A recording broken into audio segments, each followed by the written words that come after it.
Hello there everyone, welcome back to another Star Wars Unlimited video. Today we had a pretty big stream, we're talking about all the Galactic Championship prizing. We got some interesting information, some pretty, mostly good stuff, but some pretty negative stuff I think we need to talk about, and FFG really need to address because everything's seeming great, and then they randomly throw like a couple things and you're like, wait, hold on, that seems bad. And then we've got a whole new format to talk about as well, so that's pretty exciting. So let's go ahead and jump into it. To start with, I'm basically just going to go ahead and I'm going to recap all of the announcements because they basically showed off everything that you will be able to get at Galactics. I think maybe there's going to be a couple of surprises still because they kind of hinted, but like nothing crazy. This is absolutely like a majority of the stuff that's going to be there. And overall, I think, you know, it all looks really exciting. It looks really great. However, there are a couple of little things we need to touch on that I am like, did they think about this? Because it's very easily changeable, and if they just change it, then it's all fine. So, in terms of your participation items, every single person who shows up, I don't think you need to be playing in the main event, every single person who shows up is going to get the Mandalorian promo card. That's everyone. If you bought the premium version, or the VIP version of the entry, you're also going to get the Maul sleeves, which I am very excited about. Those are some of my favourite sleeves. They look amazing. And the Revan game map. So that's also very, very W. That playmat looks incredible. I suspect it'll probably be selling for a decent chunk of change when everything is said and done. Then we have VIP stuff. So here's the VIP deck pod you get. So I think it looks nice. You know, black and gold, it's very simple, but it's a nice looking deck pod and I'll be using it. And now we get into the real prize. Let me move myself down. Let me make myself a little smaller here. Whoa, no. Let me make myself smaller. We can do it. Here we go. Professional outfit. Put myself down here. So this is the acrylic bases that are available. And this is a pretty big deal because these are really, really nice. Now, interestingly, they said that they made sure to specifically choose ones that were going to be legal for the next couple of years. So I'm like a little bit surprised that bases are rotating. I feel like that's fine, unless the traits of bases ever start ever start mattering. I feel like it's okay, but by the looks of things, I suspect there'll be a new wave of these every single year.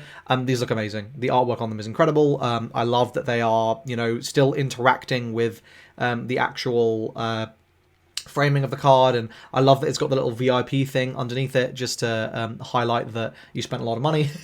I mean, these look incredible. I think it's pretty safe to say that these just look amazing.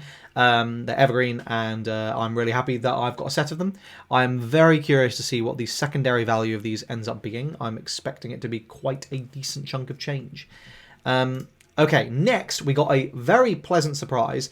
So this is for the PQ winners out there, or the people who got a day one buy in any way, but mainly the PQ winners, but obviously top 8s and all that sort of stuff at major events. So there's going to be a lunch of some sort. But on top of that, they had sort of teased that there was going to be some unique swag a while ago. But then, like, in the emails that went out to all of us, it just said, there'll be a lunch. So sort of thought, okay, that's probably something they thought they were going to do, and now they're not going to do it anymore. But turns out they actually are doing it. So if you got... Oh, now I've covered up. If you made... there we go. If you made... day 2, you won a day 1 buy, you are maybe going to get some of the coolest swag at the whole event. You get this Obi-Wan showcase. So they confirmed this is the showcase art for the new Obi-Wan, which looks very nice. You're going to get the playmat and the sleeves and a blue and white deck pod. So I don't think they've got a picture of it here, but it's white on the inside. And it has like Galactic Championship like on it, and it's very like legible. Whereas I think like as cool as this as the VIP one is, it's pretty hard to read Galactic Championship on that, whereas this like makes it really clear. This is a really, really nice price. Just like I mean, I'm really happy about this.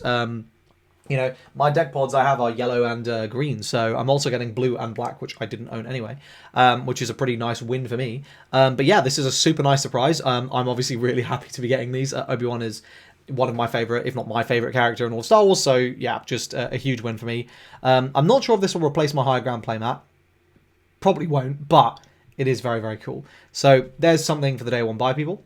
for people who maybe are not necessarily participating in the tournament, but I think these will be available if you want to, there's going to be a sort of pin stamp book thing, so you can go around and you can collect these pins, and they showed them on the stream. They're like these nice like enamel ones. They look pretty good. So yep, the artwork for all of the leaders for the first 5 sets of the game will be available, which, you know, nice. I'd probably want the Vader and the Maul ones and the Grievous ones and the Qui-Gon, I guess. But yeah, no, they look pretty nice. Okay, they also briefly touched on the promos, which are for some reason, the tokens, which for some reason are taking their time to load there. But yeah, apparently these are going to be really, really readily available. You can go to like panels and all sorts of nonsense and get these. So I expect these will be very much available in abundance, which is nice because I'd like a good chunk of them. Okay, now we get into one of, if not, I think the biggest announcements is that Darth Vader, he's misprinted. They said he's corrected in the actual printed version. He's 5/6. This card, they actually stuck in the silver packs. I think this is remarkably generous. I really was like, this is going to be the chase card in the black packs. He's going to be like the hardest card to get. The fact they put him in silver is really cool. I think, honestly, like the fact that you might show up for day one and go 0-2 drop but rip a Vader out of your participation is a really nice thing. And actually, it kind of means, I think the silver pack might be better than the black pack, honestly, with how everything has actually been set out, because I really thought they were putting all the competitive staples into the black pack, but I actually don't think that's what they've done. So let's look at the silver pack. I'm going to rate each card as we go through it on a scale from 1 to 10 as to how like competitively viable the card is. Nothing else, just competitive viability. Darth Vader, 10 out of 10. This is the best new card in set 5. This is going to be in every deck that can play it. Fantastic choice. Snoke, in the decks that want to play it, they absolutely want to be playing it most of the time. At least a 6 or 7. I'd say probably an 8. Great choice. Ezra Bridger, it's a 3/5. 10 out of 10 choice because it's a 3/5. Invisible Hand, it is a staple in the Separatist droid deck, but like that's kind of a terrible deck. But, you know, 5 purely because if the deck wants this card, it really wants this card. So it's, you know, it is what it is. Okay, on to the next one here, and we got some more absolute bangers.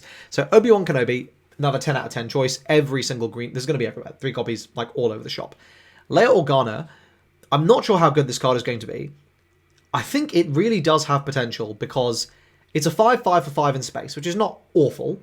It does work with ECL, so you can ECL her in. And then if you spend the Force, she suddenly buffs your whole, like, the whole arena. That's very compelling.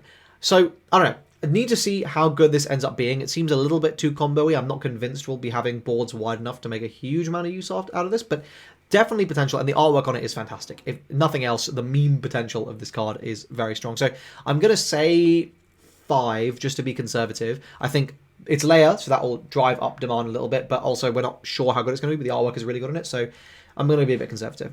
This Han Solo, 10 out of 10 choice. Like, this is played in every Han 1 deck. Like, this is just a really, really powerful card. Grand Inquisitor, again, another really solid choice. I'm going to say 8 out of 10. I think Red Black Force was really, this fits a really nice part of the curve in those decks. So I think this is just another solid choice. You know, I wouldn't be sad to pull this. Okay, and on to the final ones here. We have Boba Fett Pilot. I think this is a solid, like, 7 out of 10. Good choice. Just a nice card. Ahsoka Tano, this is, I think, the first actual miss. I would say this is like a 3 out of 10. There is no deck that plays this, and this could have been Ahsoka Tano from set 4. I think that's what kind of sucks. If this was identical artwork, they just, you know, made the lightsabers, I guess it couldn't be identical artwork because it's slightly different, but if this was set 4 Ahsoka, I'd have been like, oh my god, once again, they've knocked it out of the park. Amazing choice. This, it's a miss. I hope I can get rid of, I hope I don't pull too many of them, but, you know, if I do, I hope there's some Ahsoka collectors out there who really want them. And then finally, we have Asajj and Quinlan. Asajj, I think, is fine. Quinlan, I think, is pretty good, but this diptych artwork is probably the best one. It looks really, really good. So, yeah, just some really, really nice choices. And honestly, I mean, I have to say, overall, I'm very, very impressed with the quality of the of the silver pack. Yeah, super, super happy with how it's turned out. I've realized that my my camera is just completely lagging, so I'm just going to go ahead and turn that off so we're not distracted. Okay, let's now go on to the black pack. So we start with the black pack here, and this is, you'll kind of see what I mean when I think this is actually worse. So the Ghost, yes, it is a staple in the Spectre decks, but, you know, they're kind of terrible. So It's a 5, 5, 6 in space. It's not awful. It's a 5, I would say, out of 10. Like, it's not terrible. Anakin Skywalker, this is like a 10 out of 10 card. This is a bomb. Decks that can, like, actually make use of both the villain and the heroic side are crazy. This is like one of if not the best cards in the game at that level. But even if you're only getting the -3/-3, this is still an absolute bomb. It's a generic blue card. It's just really, really good. So this is an incredible choice. Executor, it's pretty unplayable. It's kind of a coaster, but it looks cool. I'm going to say this is a 3 out of 10, 2 out of 10 for competitive vibe. No, it's got to be a 1 out of 10 for competitive viability. It's really bad, but it's a cool looking piece of artwork. It's maybe my favorite in terms of the whole drop shadow over it, but yeah, it's rough. Luke, again, it sees a little bit of play here and there. Like, you know, Green Hero does play it. So I'd say it's like a 6 out of 10, 6, 7 out of 10. I don't think it's bad, but definitely not the, I mean, you know, it's not the Luke that it could have been, right? If this was set 1 Luke, we'd be having a very different conversation right now. On to the next one. So we got Poe Dameron. You know, sees a good amount of play across the shop, more than I would say the Luke does. It's particularly strong in stuff like Han 2 green and Han 1 green. So yeah, so just the Han decks. Yeah, it's just a nice card for sure. I'd say this is probably a 7 out of 10. Darth Maul. This is a card that doesn't really have a home at the moment, but it's very, very strong. And the artwork on it is just incredible. I have to give it like a 4 competitively because it just sees no play, but the card is really, really good. And it's my favorite artwork. It's either this or the Qui-Gon. It's tough. It's tough. Between this, Vader, and Qui-Gon, it's really, really tough. The Falcon, yeah, staple everywhere. 10 out of 10 choice. Just all over the place. Qui-Gon, doesn't really have an incredible, like, I mean, it's going to see play. I don't think it's going to be running the meta, even though it's an insanely good card. But there's just, every other card is sort of caught up to yellow, it feels like, in set 5. So, yeah, but this is like a 10 out of 10 choice as well. Just fantastic choice. And then finally, we have our diptych here. We have the, oh no, wait, what? They didn't, did they not have this in the, I'm making use of, okay. They didn't, but it's the, sorry, that's really annoying. But it's the Sidious and the Dooku we already saw before, and that we did know that was Black Pack at the time. I think that's great artwork and pretty fine choice. I think the Dooku's a lot better than the Sidious. I wish it was the red one, but you know, it is what it is. I get they want to print the new cards that I'm going to rotate. Okay, on to day 2 participation. So if you participate, you qualify for day 2, you get the Windu sleeves, and you also get this soft crate. I mean, this Windu looks amazing. Spoiler alert, that's going to be a prize wall card. We'll come on to that. But yeah, you also get some packs, but yeah, nothing crazy, but, you know, decent. Then we have, okay, for some reason, oh, right, sorry. It is the next message. Here we go. Okay, and then we have our day 3 participation. So obviously this is the playmat I want most. So I really want to make day 3. God, it looks incredible. Yeah, and then obviously you get the Vader as well, which is going to look nuts as well. Probably going to be worth a pretty penny. Okay, then they showed off the lightsaber pack. So we now can look at these cards and they look real nice. So okay. We'll talk about the choices. I'm going to go one by one and sort of rate the lightsabers. But as you can see, I believe so they haven't actually put the original set code, but I'm reasonably sure that these are all set 5 lightsabers. Okay, start with Kylo Ren's lightsaber. I get what they were trying to do with this. I don't think you play Kylo Ren's lightsaber in Kylo Ren. But it looks really cool, and obviously like it makes sense why they did it. Then we have Heirloom Lightsaber. This is a 2/2, and it gives Restore 1. It's fine. I don't think this is really going to see much play. Inquisitor's Lightsaber, again, it's fine. I don't think it's going to see a huge amount of play. But these are collector pieces, I would say, more than competitive staples. Spoiler alert, I think there's basically 2 in here that are actually competitively viable. Okay, next we have Yoda's Lightsaber. This is absolutely one of the ones I think is competitively viable.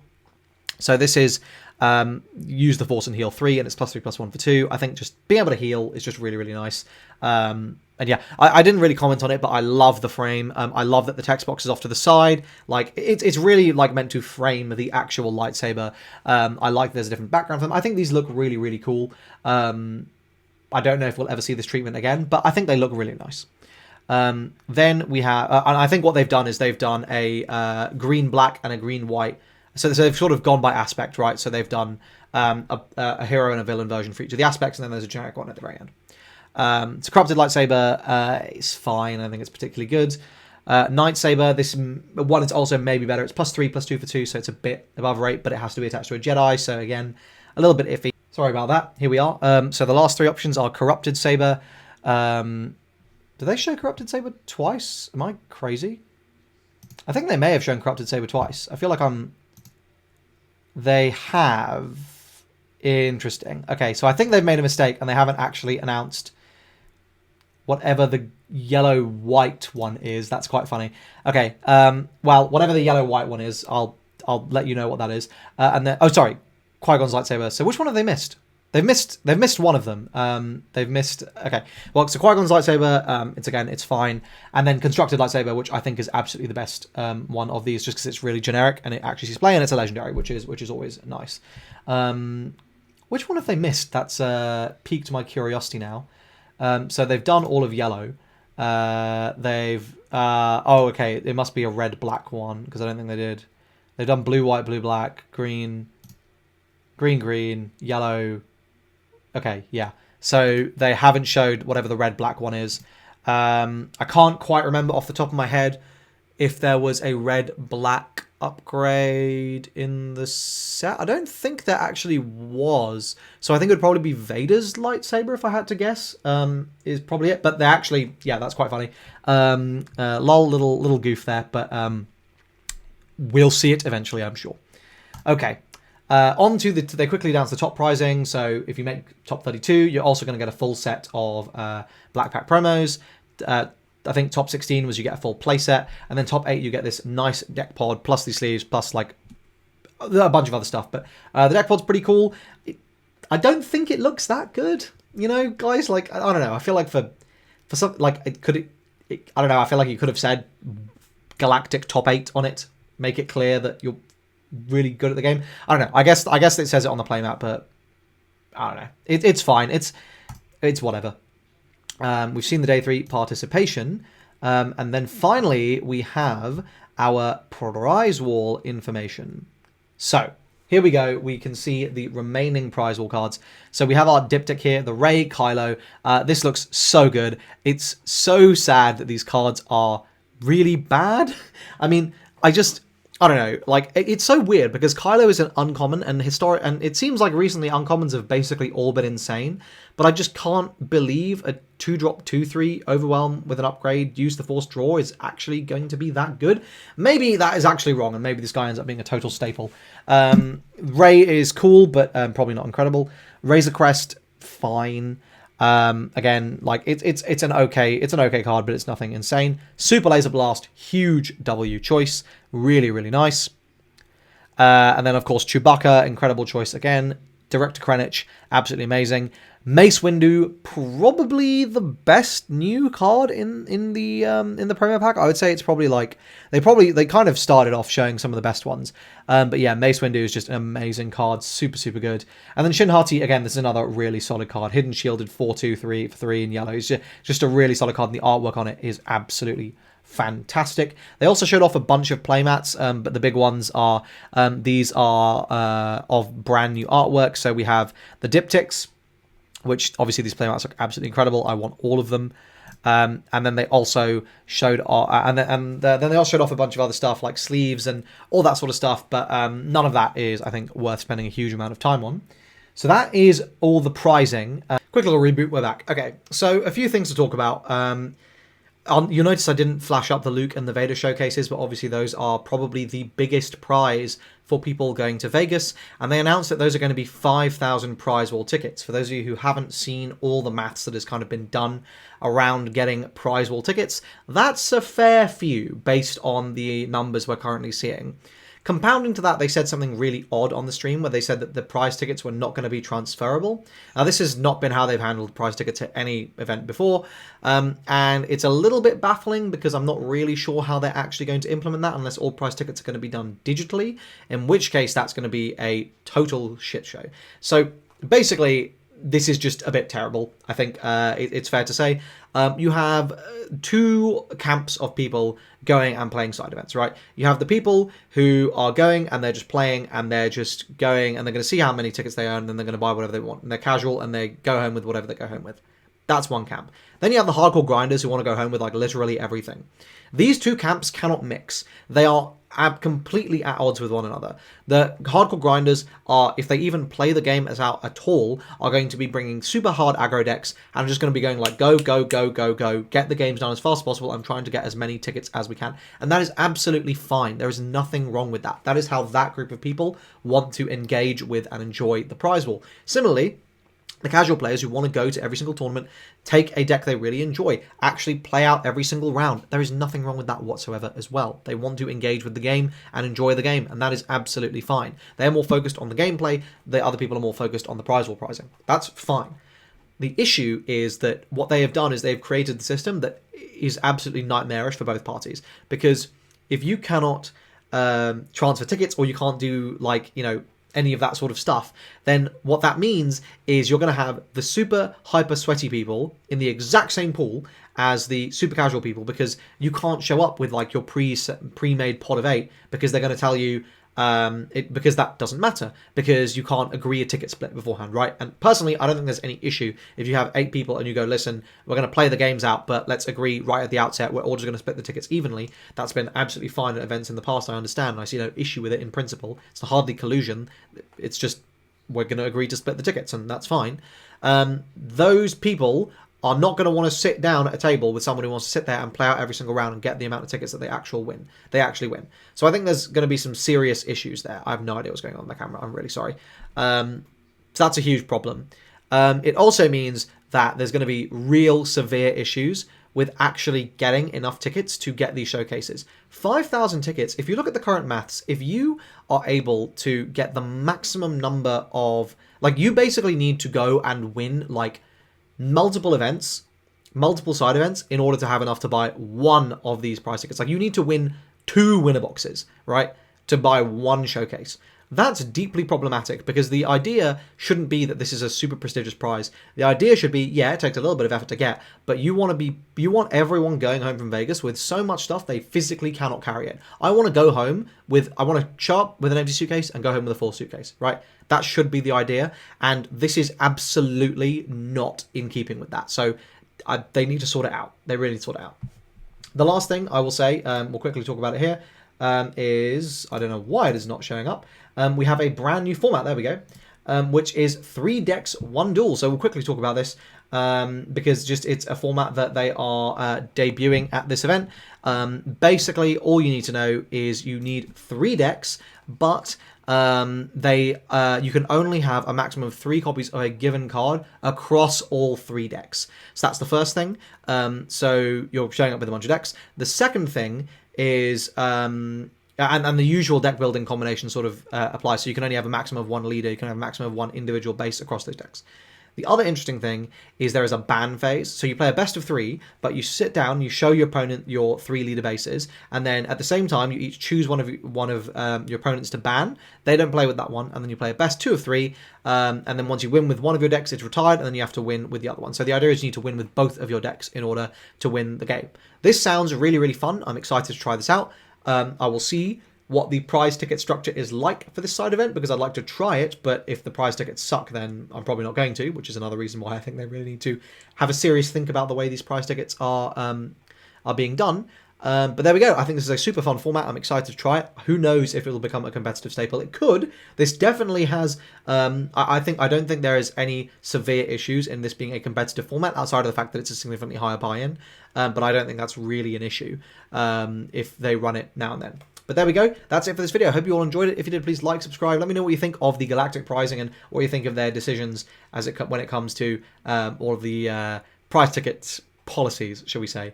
And yeah, thanks. See you in the next one. Cheers.